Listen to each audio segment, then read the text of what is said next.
in the mid-50s. Monday, sunny. Highs around 80. Monday.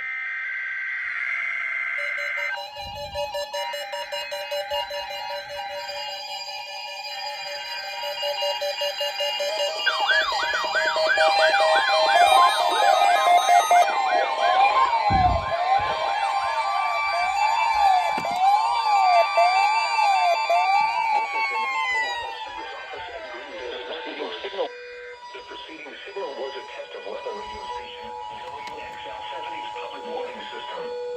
During potentially dangerous weather situations, specially built receivers can be automatically activated to warn of an impending hazard.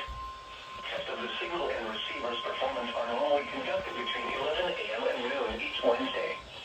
If there had been a threat of severe weather, the test would have been postponed until the next available good weather day.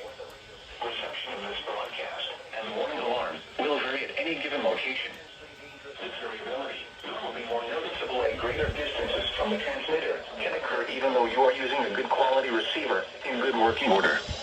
The warning alarm will be activated for hazardous watches and warnings.